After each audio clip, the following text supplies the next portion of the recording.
যেদিন আমার গার্লফ্রেন্ড মেডিকেলের চান্স পেয়েছিল সেদিনই আমি বুঝতে পেরেছিলাম আমাদের 3 বছরের সম্পর্কটা হয়তো শেষ হতে চলেছে। তাই হয়তো নুসরাতের মেডিকেলে চান্স পাওয়ার খবর শুনে কেন জানি আমি খুশি হতে পারিনি। কারণ আমি তখন গ্রামের একটা জাতীয় বিশ্ববিদ্যালয়ে খুব সাধারণ একটা ডিপার্টমেন্টে অধ্যয়নরত।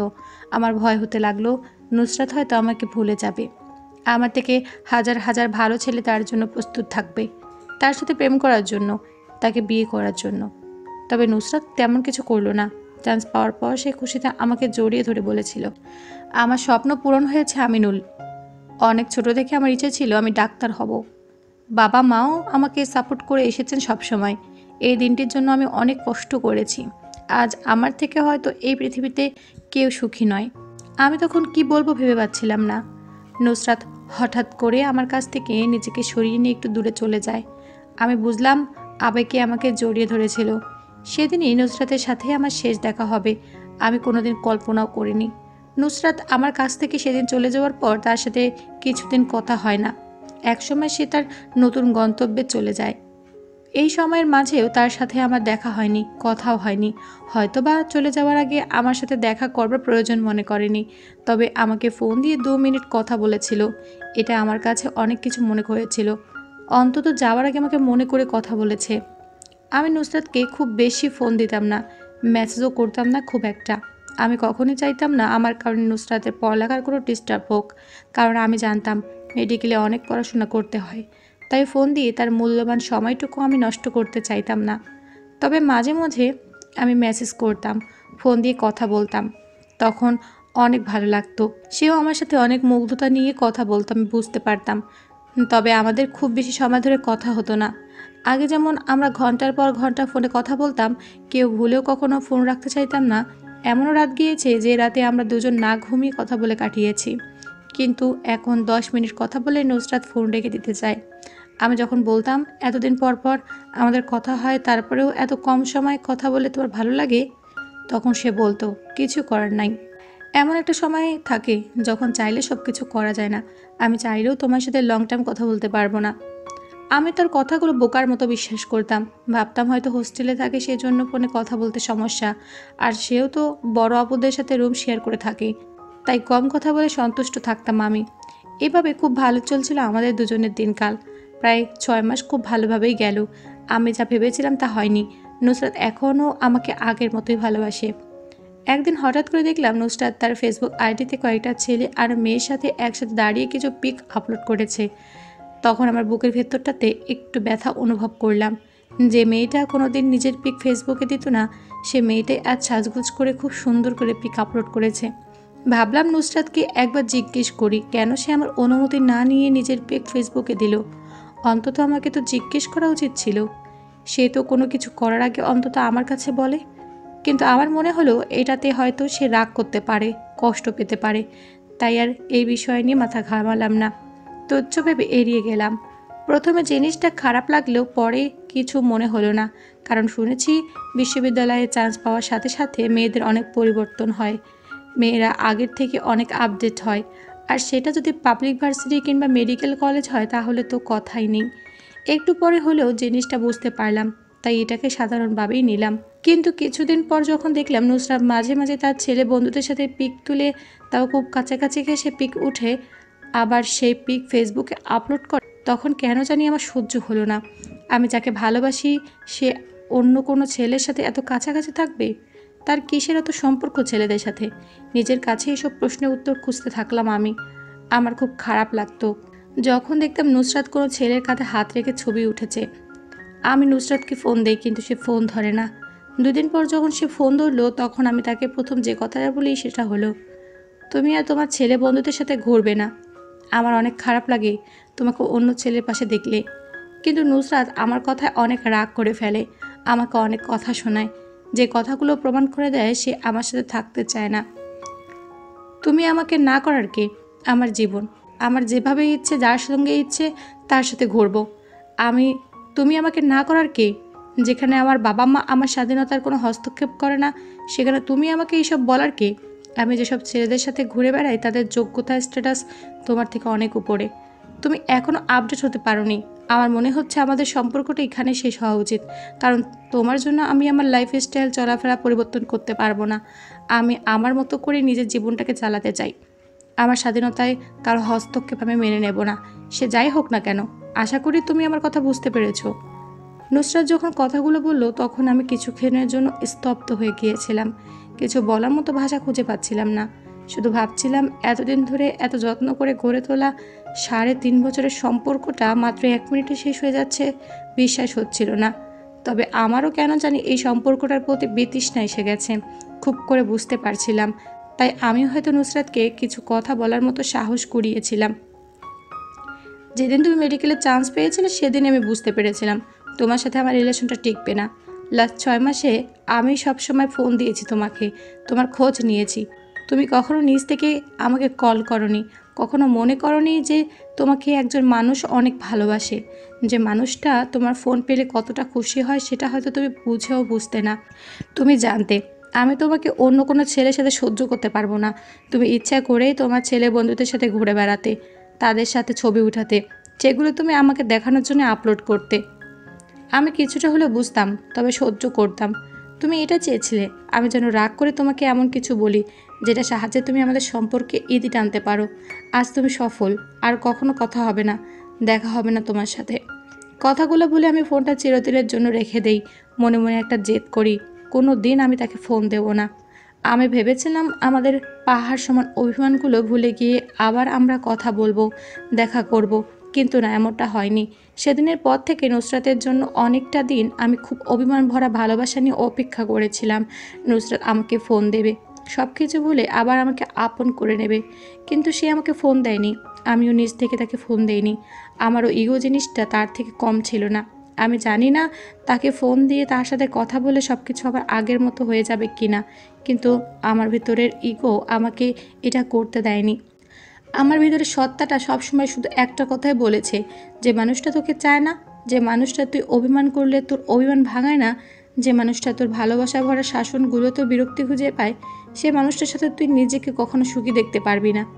তবুও যদি নুসরাত একটা বার আমাকে বলতো অনেক ভালোবাসি, চলো সব ভুলে যাই, তাহলে হয়তো আমি সব কিছু ভুলে তাকে পরম আদরে বুকে জড়িয়ে নিতাম। কিন্তু সে আমার সাথে আর যোগাযোগ করেনি।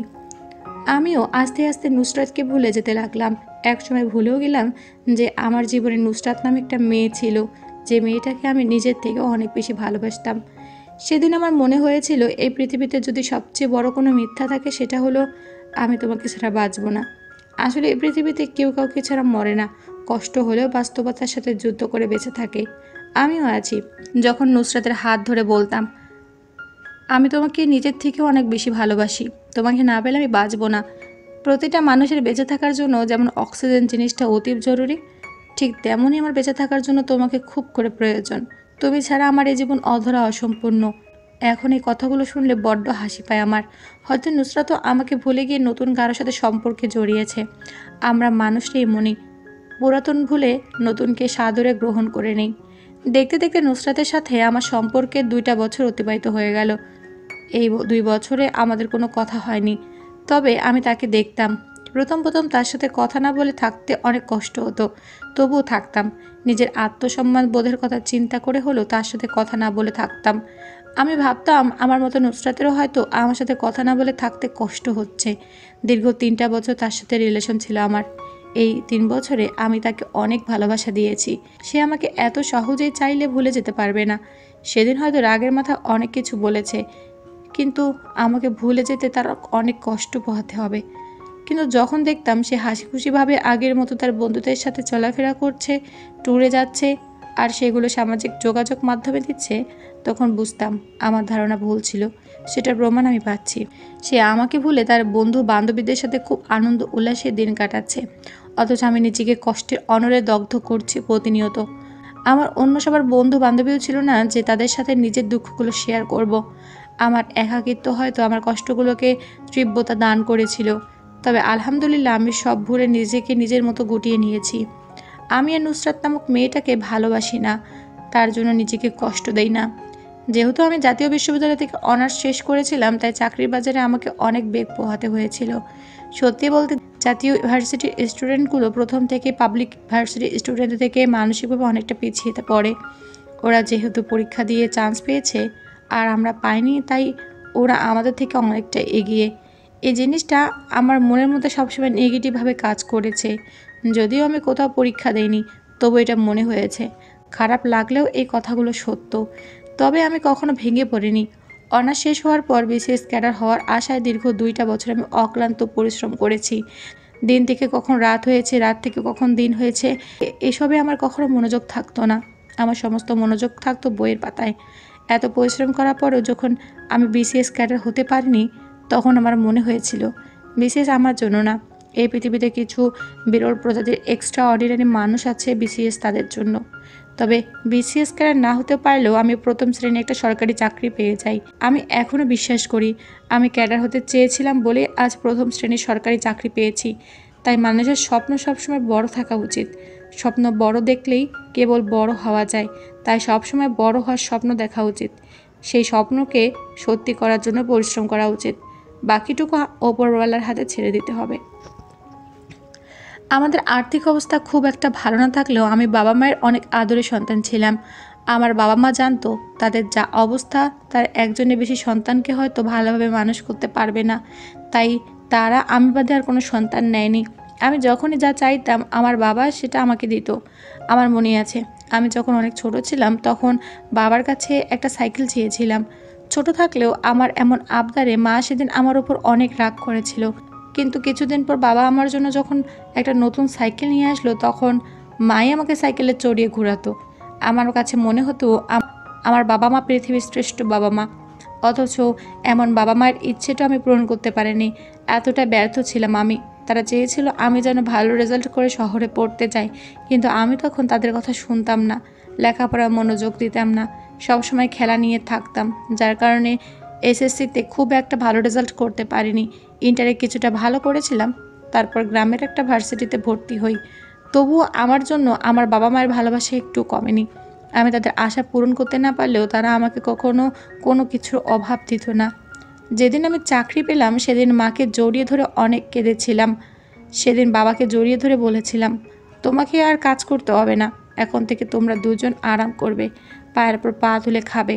তোমরা আমার জন্য জীবনে অনেক কষ্ট করেছো, এবার সেগুলোর প্রতিদান দিতে চাই আমি।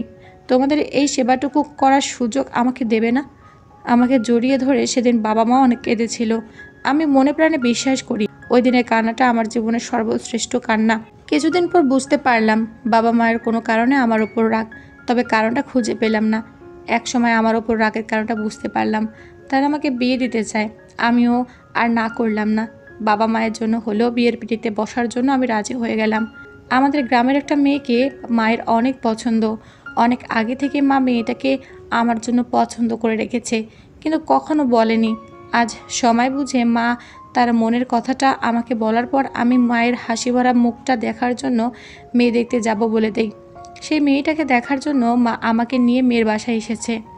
আমি মেয়েটাকে দেখে জাস্ট পাথর হয়ে বসে রইলাম। আমার নিজেকে নিরামিষ মনে হলো।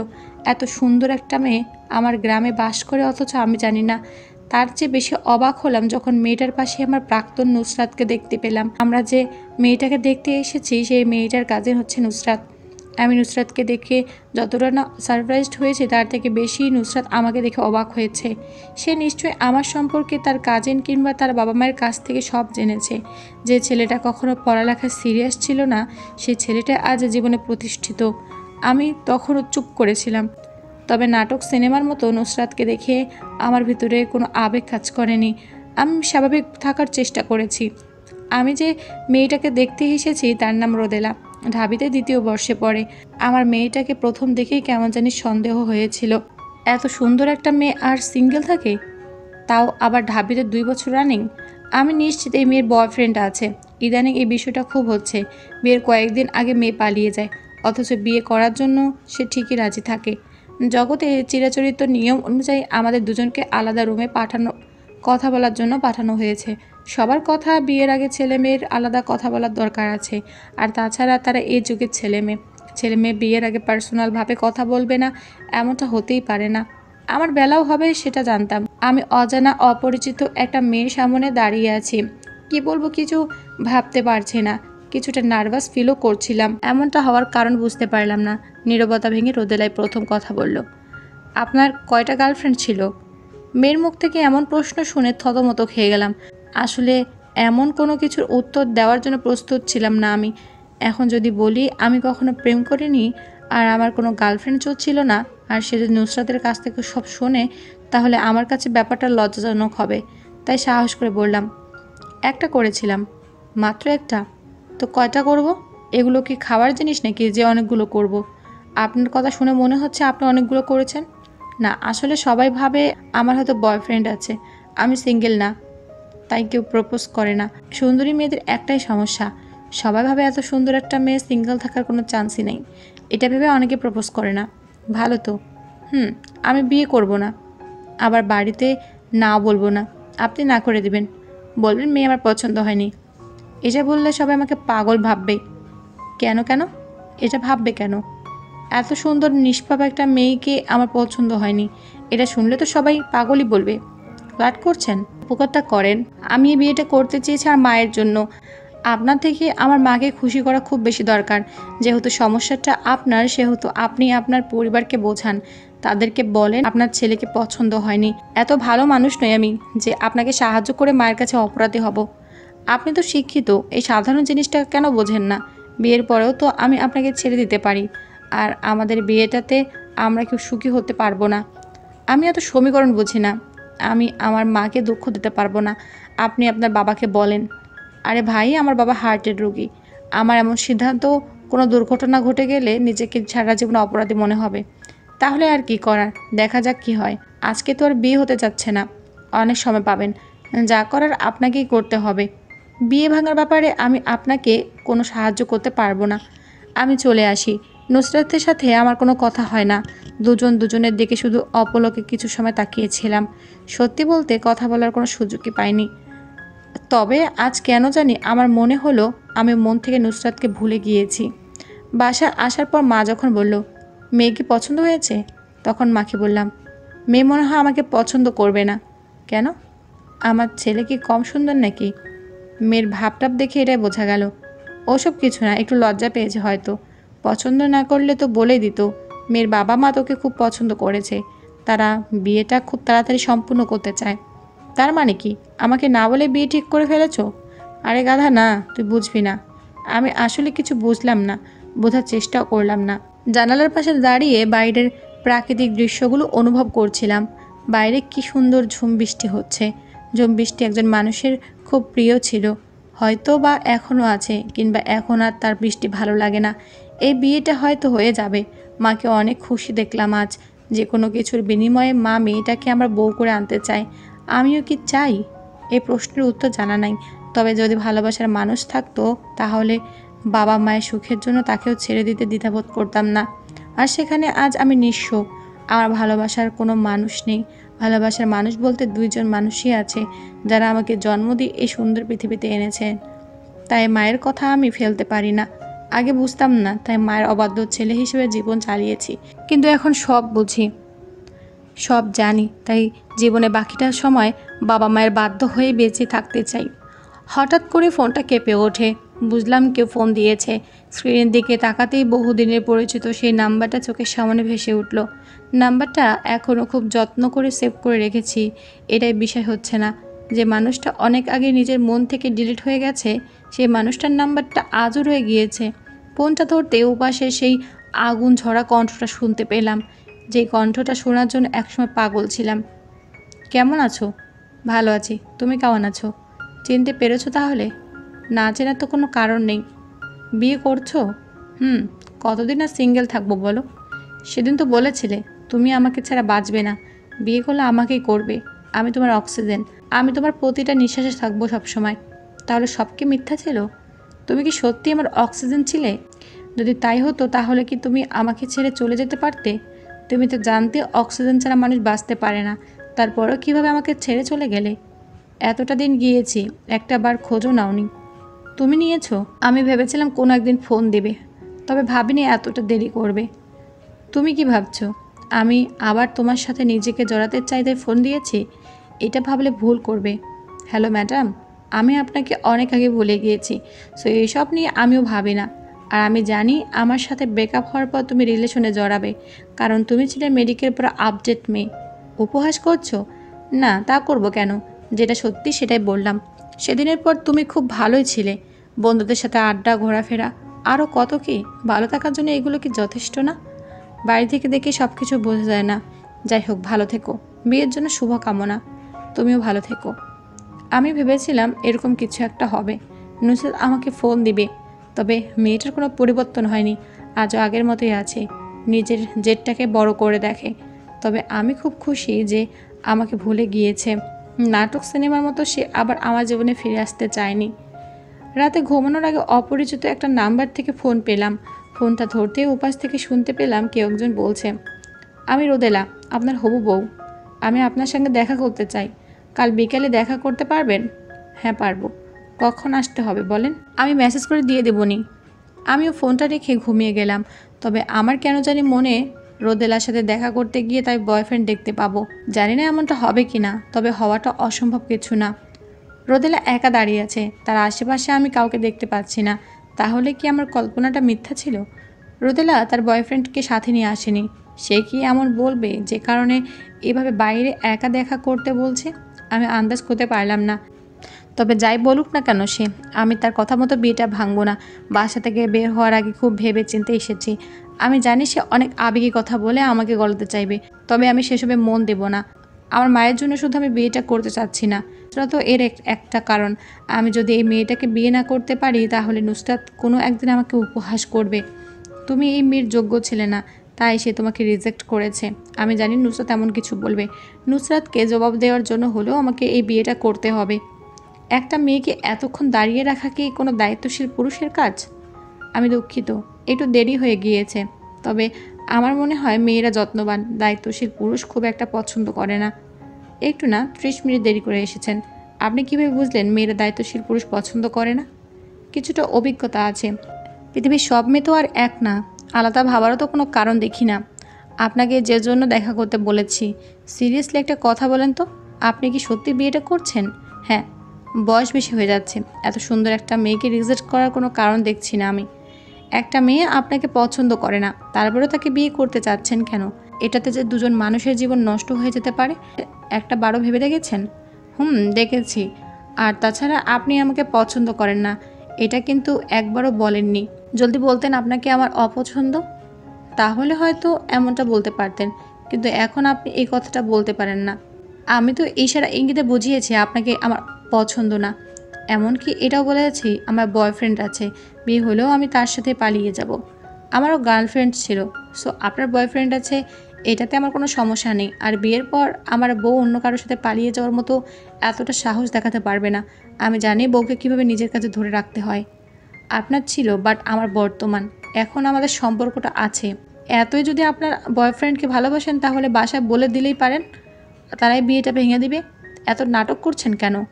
আমি যদি বাসায় এই কথাটা বলতে পারতাম, তাহলে আপনার কাছে এতটা অনুরোধ করতাম না। সমস্যা হলো আমার বয়ফ্রেন্ড বেকার, আপনাকে বাবার অনেক পছন্দ হয়েছে, সেজন্যই এত সমস্যা।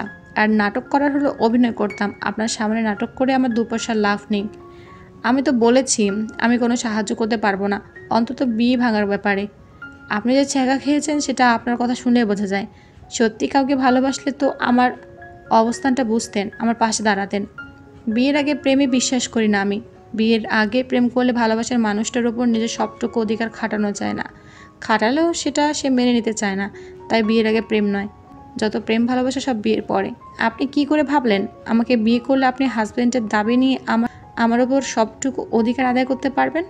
এমনটা তো হয়ে আসছে, প্রেমিককে না করতে পারলেও হাজব্যান্ডকে না করা যায় না। আমাকে বিয়ে করলে আপনি সারা জীবন নরক যন্ত্রণায় ভুগবেন। আমি প্রস্তুত। আপনি পাগল। আপনার বয়ফ্রেন্ডের সঙ্গে দেখা করান, কথা বলিয়ে দেন, তাহলে ভেবে দেখব আমি। ও তো এখানে থাকে না, ঢাকায় থাকে। আসতে বলেন। সমস্যা আছে, আসতে পারবে না। ভালোবাসার মানুষের জন্য সব সমস্যা ফেলে চলে আসতে পারে। আমার তো মনে হচ্ছে আপনার কোনো বয়ফ্রেন্ড নাই, সব মিথ্যা কথা বলছেন আমাকে। বিয়ের পর যখন পালিয়ে যাব তখন বুঝবেন বয়ফ্রেন্ড আছে কি না। গেলে আগে যেতে হবে। কেন? বিয়ের পর সেই সুযোগটা আমি দেব না, সেটা তো আগে বলেছি।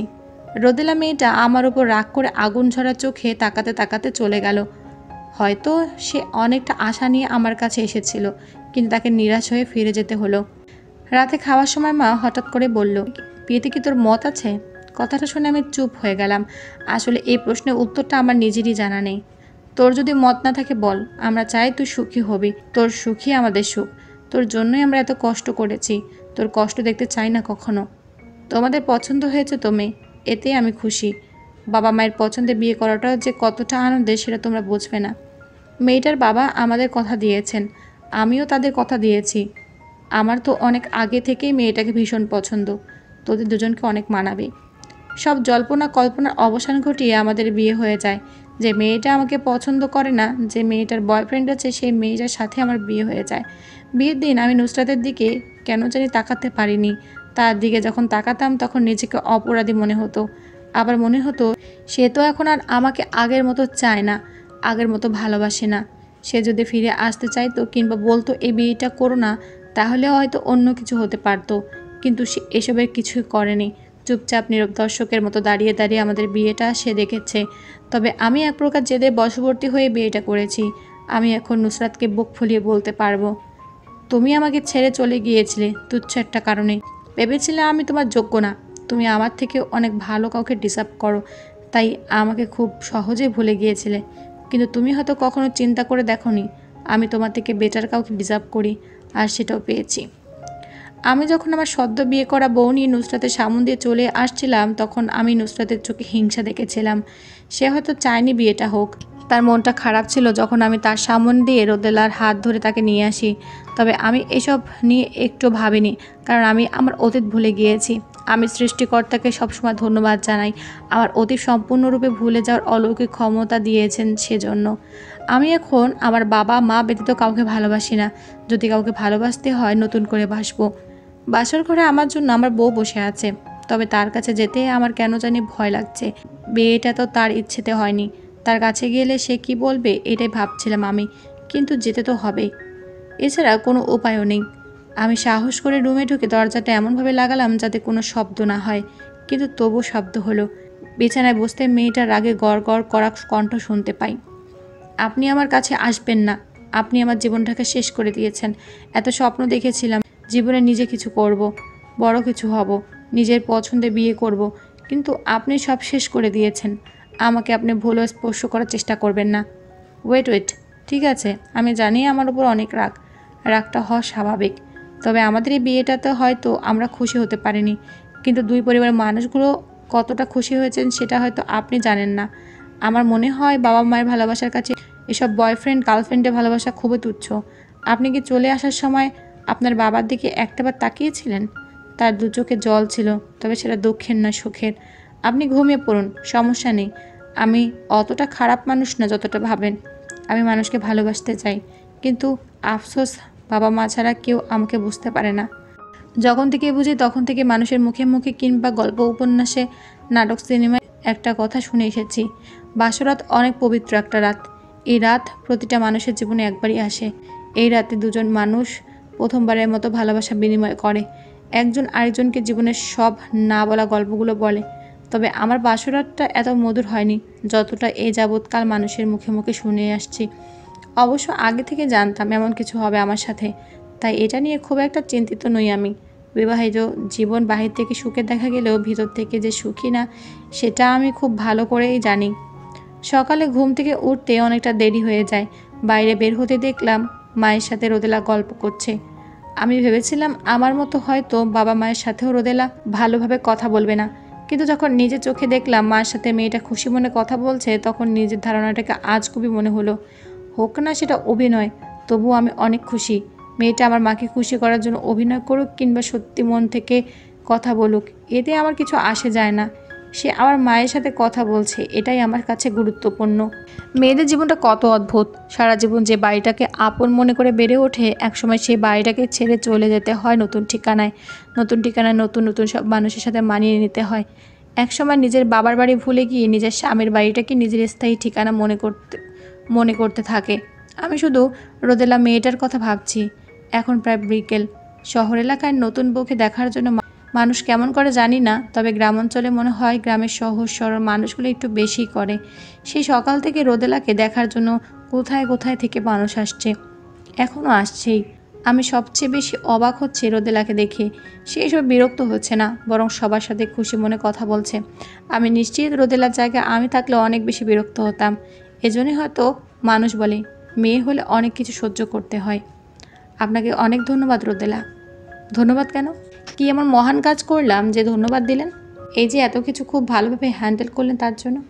সম্পর্কটা আমাদের মাঝেই থাকুক, শুধু আমরাই জানি আমরা এ বিয়েতে সুখী না। দুই পরিবারের মানুষগুলো অন্তত জানুক আমরা সুখে আছি। আপনার কথাগুলো রাতে আমি অনেক ভেবেছি, তবে আমি আপনার সাথে থাকবো না, কোনো একদিন চলে যাব। সেটা হোক 6 মাস পর, 1 বছর পর, 5 বছর পর কিংবা 10 বছর পর। আমি আপনাকে ছেড়ে যাব, এটাই সত্য। সেই সুযোগটা আমি আপনাকে দিব না। আপনি আমার বিয়ে করাবো। আপনি চাইলেই কারোর সাথে চলে যেতে পারেন না। আপনার উপর আমি জোর করে কোনো অধিকার আদায় করব না, তবে আপনাকে আমার সাথেই থাকতে হবে। আমি বিয়েটা আমার জন্য করিনি, তাহলে কার জন্য করেছেন শুনি? বাবা মায়ের জন্য? এসব নিয়ে কথা বলতে চাচ্ছি না। আপনি তো ঢাবিতে পড়েন। হ্যাঁ বলেছিলাম তো। এত তাড়াতাড়ি ভুলে গেলেন? ভুলিনি, শুধু ক্লিয়ার হতে চাইলাম। আপনার জন্য তো আমার লেখাপড়া হলো না, এই গ্রামে পচে মরতে হবে আমাকে। কত ইচ্ছে ছিল অনার্সটা শেষ করে নিজের পায়ে দাঁড়াবো, একটা চাকরি করে প্রথম বেতনের টাকায় বাবা মাকে কিছু দেব। কিন্তু এখন মনে হয় মেয়ে হয়ে জন্ম নিয়ে এমন স্বপ্ন দেখাটা পাপ। আপনাকে কে বলল এখানে এই গ্রামে পচে মরতে হবে? আমি আপনাকে পড়ার সুযোগ করে দেব, আপনি আবার ঢাকায় যাবেন। তবে আমার একটা শর্ত আছে। কী শর্ত? আপনাকে আমি স্বামী হিসেবে মেনে নিতে পারবো না। এটা বাদে যে কোনো শর্ত আমি মেনে নেব। আমাকে না বলে আপনি কারোর সাথে পালিয়ে যেতে পারবেন না। আপনি যদি আমাকে ছেড়ে চলে যেতে চান, সেটা আমাকে বলতে হবে। আমাকে না বলে অন্য কারোর সাথে আপনি চলে যেতে পারবেন না। আমি পালাবো না। পালানোর আগে আপনাকে জানাবো, কথা দিলাম। আমি আমার পোস্টিং ঢাকায় নিয়েছি শুধু আপনার জন্য। আপনি যেন আপনার স্বপ্ন পূরণের দিকে এগিয়ে যেতে পারেন, কোনো দিন যেন বলতে না পারেন আমি আপনার স্বপ্নগুলো পূরণ করতে দেইনি। আমি অনেক কৃতজ্ঞ আপনার কাছে, তবে আমার কাছ থেকে প্লিজ কখনো স্ত্রীর মতো কোনো কিছু আশা করবেন না। অ্যাটলিস্ট বন্ধুর মতো ব্যবহার তো আশা করতে পারি। হ্যাঁ তা পারেন। মনে মনে বললাম, এটা আপনাকে কাছে পাওয়ার প্রথম ধাপ। আমার এমন সিদ্ধান্ত বাবা সহজভাবে মেনে নিলেও মা কিছুটা মন খারাপ করলেন। তার কথা মতো আমার ঢাকাতে পোস্টিং নেওয়াটা মোটেই উচিত হয়নি। এখানে বাবা মায়ের সাথে থাকলেই তো পারতাম। কি দরকার ছিল ইট পাথরে শহরে যাওয়ার, যেখানে এক ছাদের নিচে থাকলেও কেউ কাউকে চেনে না, কেউ কারো বিপদে এগিয়ে আসে না। সবাই শুধু নিজেদেরকে নিয়ে ব্যস্ত। অথচ গ্রামের মানুষগুলো কত আলাদা, সবাই সবাইকে চেনে, সবাই সবার বিপদে এগিয়ে আসে। মাকে যখন বললাম আমি আমার জন্য ঢাকা যাচ্ছি না মা, রোদেলার জন্য যাচ্ছি। মেয়েটার অনেক স্বপ্ন। আমি যদি এইখানে থাকি তাহলে কি তোমরা তাকে একা ঢাকাতে থাকতে দিবে? আর তোমরা দিলেও তো মানুষজন অনেক আজে বাজে কথা বলবে। বলবে বিয়ের পর হাজব্যান্ডের সাথে না থেকে ঢাকায় যায় পড়তে। রোদেলার মা বাবা এমনটা চায় না। তুমি কি চাও তোমার ছেলের জন্য কোনো মেয়ের স্বপ্ন ধ্বংস হোক? জানি চাইবে না, তাই আমি এমন সিদ্ধান্ত নিয়েছি। আর আমাদের সাথে তোমরাও যাবে।